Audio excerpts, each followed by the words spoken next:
Welcome to Power Up with NSA North Texas, a show about finding, hearing, and maximizing valuable insights from some of the world's leading business and lifestyle speakers. Each week, international keynote speaker and National Speakers Association North Texas chapter president Betty Coffey sits down with some of the most exciting speakers this side of the globe to hear from these subject matter experts what's making a difference in business today and learn all there is to know about people, profits, and productivity in business from some of the world's best motivators. This is Power Up with NSA North Texas. And now, here's your host, Betty Coffey. Hi everyone, I'm Betty Coffey, your host from National Speakers Association North Texas Chapter. Welcome! I'm so happy you're here with us today. The NSA, National Speakers Association, is the premier organization for professional speakers. Our members, my gosh, they reach audiences as coaches, authors, consultants, thought leaders, trainers, motivators, and we do it every day. You're going to hear some of the top issues and problems and concerns that organizations have today, and you're going to hear some of the solutions from our own subject matter experts, our members of National Speakers Association North Texas. So today, I'm very excited. I've got Vince Poscente as my guest. He's phenomenal. I've got a rock star here today, guys. Vince is a New York Times bestseller author of 7 books. He's an Olympic skier. He leads expeditions up the Himalaya mountains. He has a master's in organizational management, and he is an inductee into the Speaker Hall of Fame, not just in the United States, but also Canada. He also has played at the clarinet. Did you know I played the accordion? Oh gosh, yeah. We're both so cool, aren't we? We're going to be cool. This show's going to be so cool. Yeah, he played the clarinet in high school. There's a little tidbit for you. Mm-hmm. His topic today, I'm fascinated with this topic. His topic is radical safety, the neuroscience of minimizing risk. Think about that. Vince is the founder of Radical Safety. He travels the globe weaving a message of safety, peak performance, and minimizing operational risk. And he does it in a very, very unique, different way. His challenge for each audience member that he speaks to is to embrace a zero incident mindset.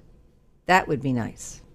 Vince and his company affect behavioral changes drawing from his book, The Ant and the Elephant. And we're going to talk about that a little bit later. And he lives, breathes, and educates his audience in the 5 C's: clarity, commitment, consistency, confidence, and control. Right. Oh my gosh, Vince, I'm so happy that you are here. Here we are. Yes, here we are. So we've got a lot of information to cover, and my audience, you're going to love this.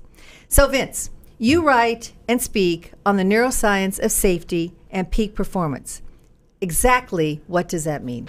Well, very often when we go through life, we start to think about, well, where am I where I want to go? And often it's very much a left brain, logical or rational approach. I'm here, I want to get there. What do I need to do to get there? But a lot of it has to do what's going on below the surface, what's going on between the ears. And the neuroscience of performance, minimizing risk and safety has everything to do with being able to align your conscious and subconscious mind. Now, the conscious mind has intentions. Okay. I want to get somewhere. I want to go somewhere. But the subconscious mind might have a completely different agenda. So there was a study done by a guy out of Vancouver, Dr. Lee Poulos, and he found that in a second of time, the conscious mind processes with 2,000 neurons, but the subconscious mind in the same second processes with 4 billion neurons. Wow. So 2,000 neurons conscious, 4 billion subconscious. In 1 second. In 1 second of time. So who's in control, right? Right. The subconscious mind. Exactly. But that's the grand illusion. We don't know that. You know the expression, you don't know what you don't know. Mm-hmm. So being able to have your conscious and subconscious mind going in the same direction, to really hit that home, the neuroscience of all this is being able to imagine that the conscious mind is an ant on the back of an elephant, the subconscious mind. You get those two going in the same direction and magic happens. And efficiencies and yes. No risk. Right, and less stress and and more productivity, and you're happier and less overwhelmed. There's a lot of upside to aligning the conscious and subconscious. You know, when you talk about risk, I think about, I've walked into chemical plants or manufacturing facilities, and they always have the poster on the wall. They always have, don't slip here. Even the hospitals, don't slip here, could a fall risk, whatever. But you see it a couple times, and you ignore it. Right. Right.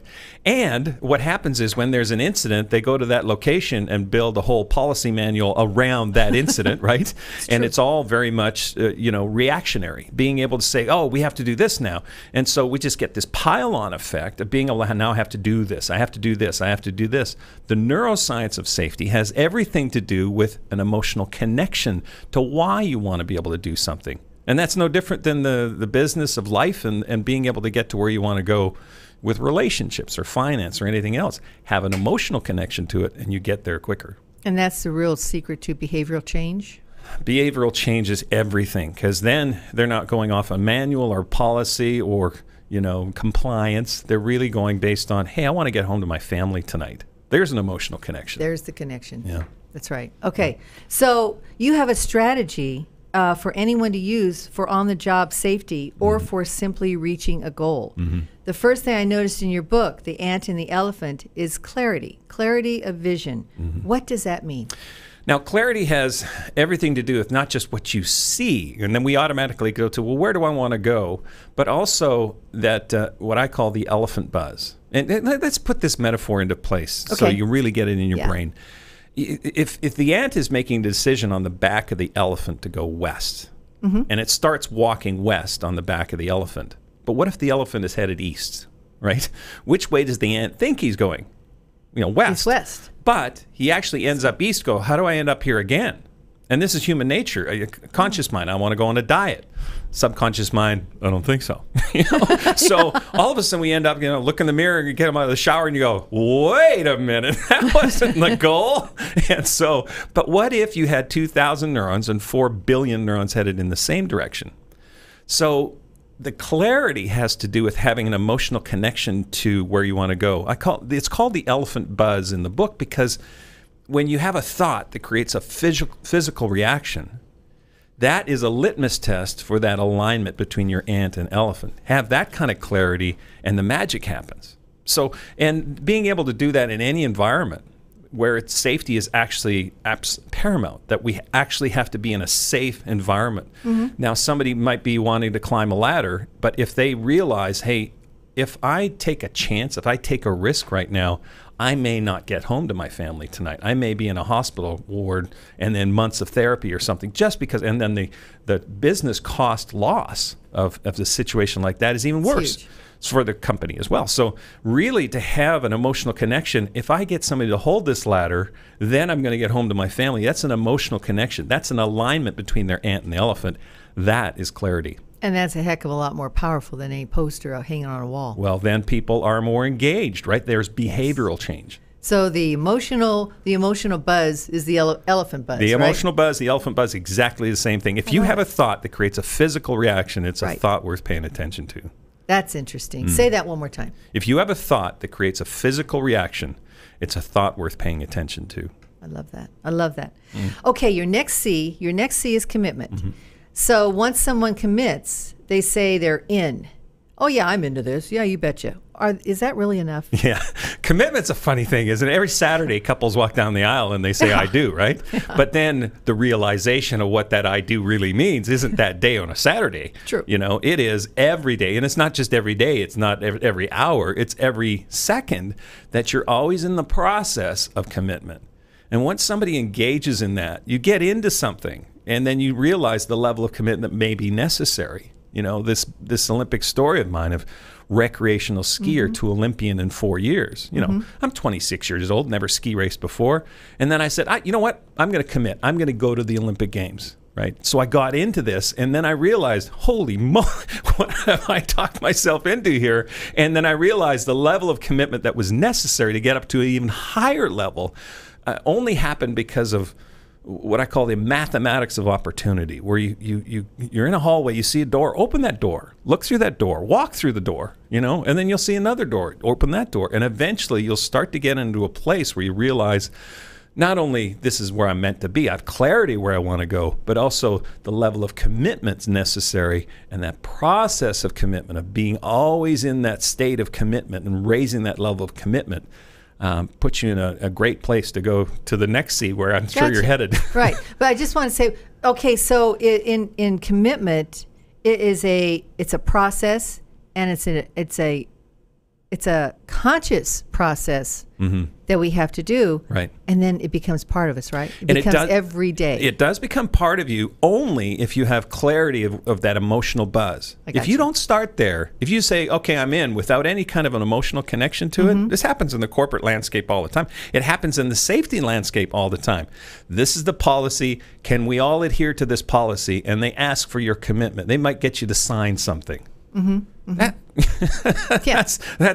That's only part of the way. No, you got to start with the neuroscience of safety, and then all this compliance and regulatory stuff that we're following, or just having a goal to accomplish something with business, or get a new car, a new home, or get into a relationship. It's all in the same, under the same umbrella. Okay, so you have clarity, then you have commitment, then you've got to have consistency. Right. It's got to become a habit. So what is the mindset necessary to being consistent on a regular basis? A lot of the mindset stuff, and you and I are in the same business. We travel around the world, we speak to corporations, and we see the same thing over and over and over again, that corporations are sitting there saying, we want to do what the competition's not doing. And this exact same time, we've done this. The next week, you're speaking to their competition, and they're trying to do what they're not doing. That's right. And so what I learned in this Olympic process is being able to unlevel the playing field is to do what the competition is not willing to do. And when I talk about competition, I'm not talking about just anybody. I'm talking about the best in the world.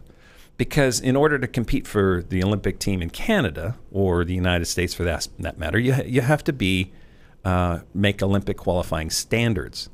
In Canada, that's top 16 in the world or top half. Oh my gosh. So top 6, you have to be 16th or higher to compete for the Canadian Olympic team. You know, if you're 17th place or lower, you don't go. Even if you're the best in the nation, you don't go. And so the competition wasn't local or national or even international. It was the top 16 racers on the planet. Now, to do what they're not doing, which is the instinctive response in any corporate landscape or any competitor, it's look at those top 16 and say, what can I do that they're not willing to do? Now, because I started racing at 26, they had a 20-plus year head start. So it meant that I couldn't just do what they're not doing, because I'd never catch up, but I could do what they're not willing to do. Now, in answer to your question, the excellence mindset is really that Olympic motto of Citius, Altius, Fortius, which is swifter. Love that. Yeah. Okay, so Citius means? Swifter. All right, got it. Altius higher, and Fortius is stronger. Well, I added a fourth one.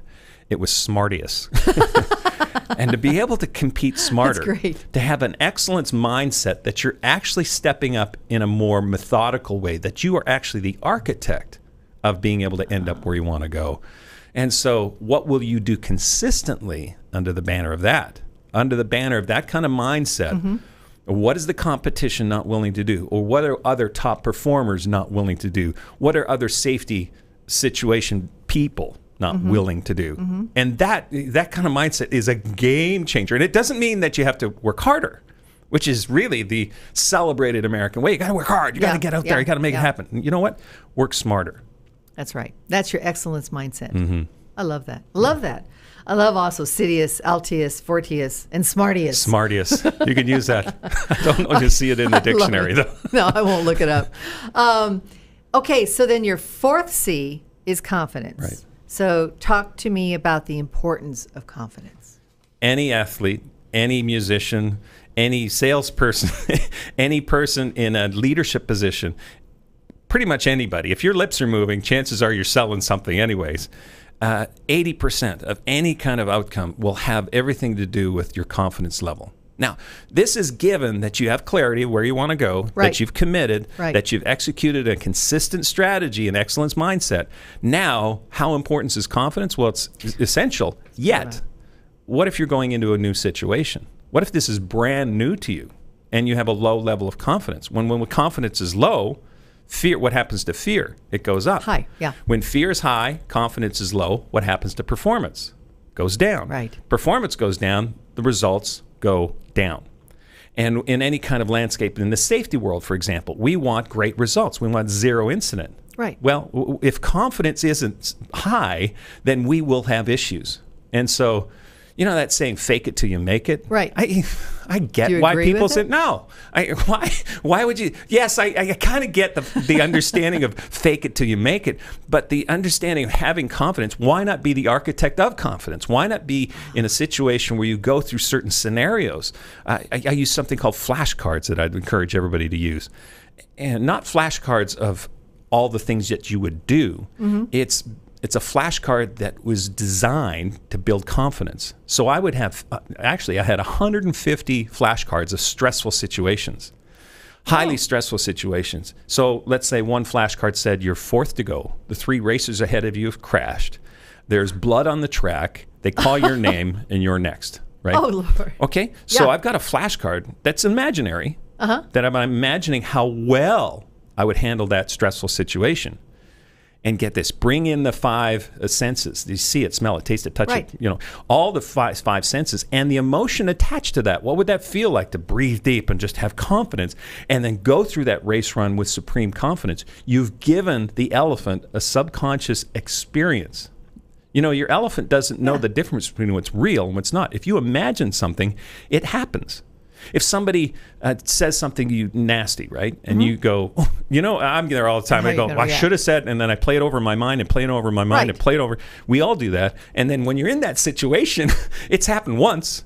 But in your imagination, in your elephant, it's happened 1,000 times. So that person is a monumental jackass because they did what you, This you know, is true. right? Yes. They only did it once. Been there, yes. So why not flip that and have scenarios where you would create confidence? Because when confidence goes up, what happens to fear? It goes down. What happens to performance? It goes up. Goes up, and the results go up. Yes. Yeah. It's like you're talking like visualization on Yeah, steroids. yeah. It's almost like on steroids. Yeah, Think of the worst situation, Right, baddest thing that could ever happen. right. And then you walk it all through your mind, and it's not that scary. Here's another made-up word: experientialization. Why have visualize? Why just see it? Why not smell it, taste it, touch Yes. it? The 5 senses Yes. and the emotion attached to it. You go through that, you've had a very, very significant experience in the subconscious. 4 billion neurons every second just engaged in this experience where you had confidence. What do you think happens when you walk into a new situation? Bring it on. Yeah. Yeah. You're ready to rock and roll. Yeah, so it's an Just bring it essential on. piece. I love it. I love that. I love that. And you can use that for every aspect of your life. Yeah. It's Visualizing not. it, It's what's just the not worst just thing. the safety world. Yeah. You know, that's a portion of my business to be able to do that. It's one I'm very excited about because it's an underserved part of the market. That you know, the safety world. It's all about convention. You know, it's all about compliance. About what is a conventional approach to safety. You know what? The antonym to conventional is radical. There you go. That's why I call it radical safety. That's why you do it. You have to be able to step up to be able to have a higher level of engagement for behavioral change. And then when you do that, there's zero incident. Love that. I love that. I like, and you can apply that. I mean, you're really working with your subconscious. Mm-hmm. Yeah, yeah. You are the architect of what I you love want to that. have out of the outcomes. I love that. Okay, your final C word is control. Yeah. So it's kind of tough to imagine that we would have control in anything in today's world. Right. Okay. So what can we expect? Right. Yeah, it's exactly right. You can't control the environment, but you can control what you bring to that environment. Meaning you can bring a routine prior to every race run. You can every work setting. I did it prior to this interview. I went through the same 4-step routine. I got here early, right? You remember that? You were here early. Right? This is you true. get here early, you visualize the outcome. You know, as we were going through, I was looking through the studio, I was going, okay, I get it. So I wasn't just visualizing or experiencing or experientializing what was going to happen. I was actually seeing the outcomes that would happen in this interview. Perfect. Then the third piece is to be able to get energy, and the fourth piece is the decision to have fun. And the energy is part of breathing, right? Isn't Oh, that- yeah. Oh, yeah. Deep breathing, you've got to oxygenate the system. And there's a part of the brain, we've talked a bit about this. It's the little... Give him the word. Good. Give him No, the you word. give him the word. I can't say it. Okay. I can't say it. It's the amygdala. That's it. Okay, the walnut part of the brain, the oldest part of the brain, it is the part of the brain that kicks in fight or flight, or the third one, freeze. Ooh. None of those have anything to do with peak performance. That's right. And safety. Right.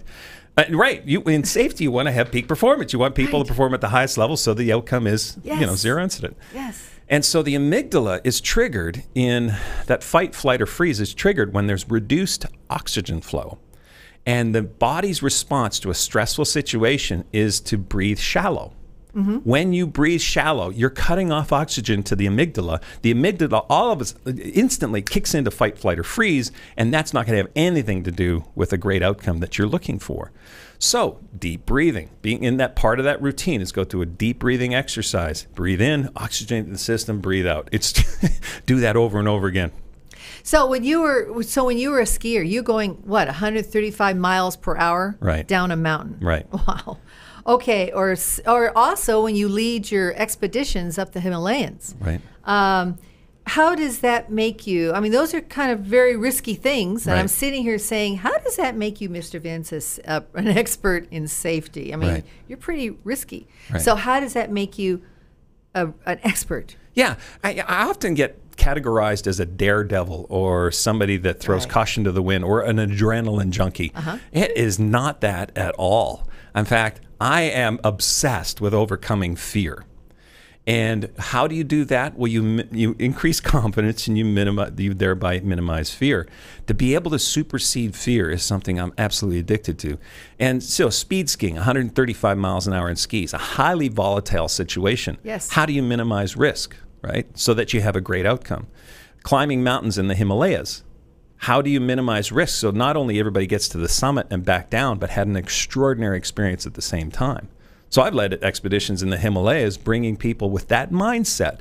We minimize risk. We have a great experience. We come home safely with some great little pictures. Wow. Yeah. You are truly a student of this, and you apply it every day in your life. Every day. Yeah. I love it. Okay, so very quickly, what is the connection between someone's character and the way they perform on the job? Does it matter what kind of personality you have? Yeah. Yeah, in this whole process of understanding how people can have peak performance in these 5 C's, I started to realize that there's 5 character traits that are more essential today in our society than ever.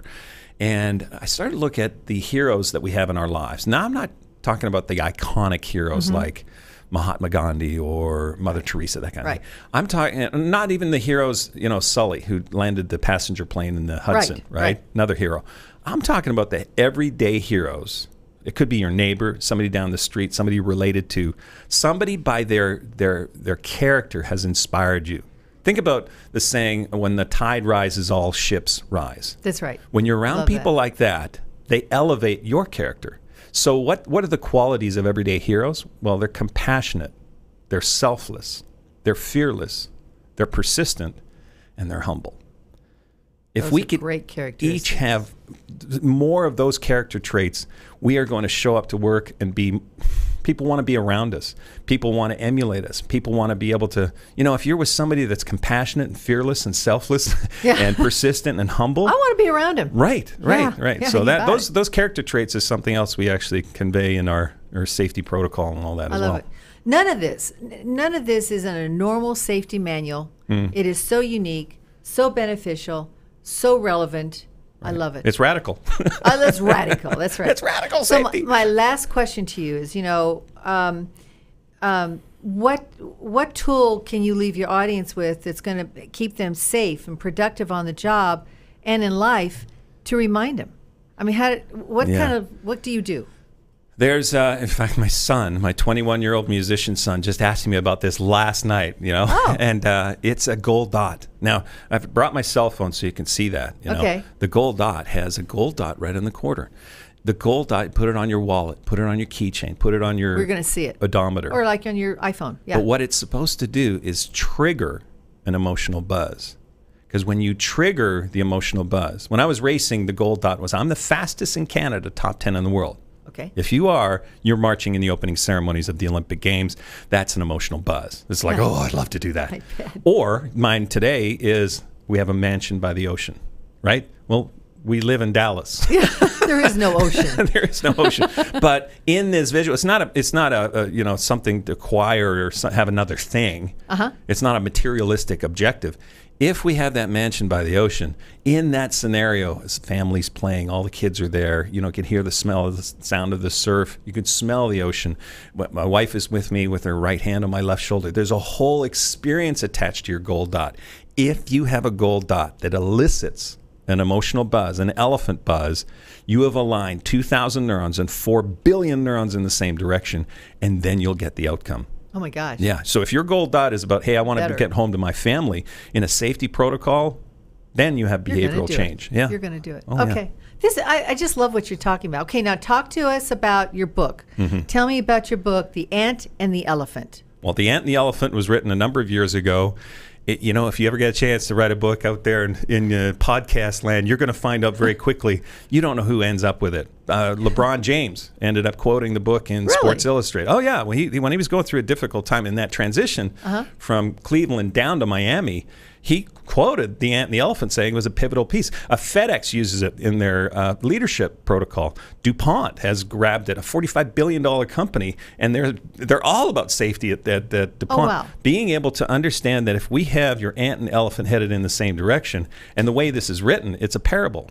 Oh, really? The ant doesn't realize he's on the back of the elephant. Then he goes, wait a minute, I'm on the back of the elephant. If I want to get to the oasis, you mean I got to get the elephants engaged too? How do I do that? And the entire book is how you can have more clarity. What do you do to have clarity? What do you do to have a higher level of commitment? What do you do consistently to get that elephant going in the same direction? Because it's going to start to turn in the different direction because of patterns and limiting beliefs and childhood wounds and all that stuff. We'll point it in the right direction. The confidence and control. You do all those 5 C's, you're going to end up in your oasis, and that's how The Ant and the Elephant came about. Show our audience that are viewing, here's The Ant and the Elephant. Yeah, there you go. And it is absolutely fantastic. Okay, Vince, so tell our listeners how they can learn more and contact you, your email, website, phone, rock and roll. Right. So you can reach out to me at info@vinceposcente.com. You can grab the book, The Ant and the Elephant, on my website. I managed to beat Amazon's prices. Take that, Amazon. It helps when you can control the flow of the product. Anyways, I don't, I make sure that it's a great price, that people invest in it for themselves. You want to email me, great. You want to check out the website, it's vinceposcente.com or radicalsafety.com. Radicalsafety.com, and your phone number. 214-335-0856. That's my cell phone. You'll catch me directly. That's great. Okay, so if you want to leave our listeners with one thought today that they can carry with them throughout this day after this podcast, what do you want to leave with our audience? All right. I want to leave you and I want to leave everybody there with this.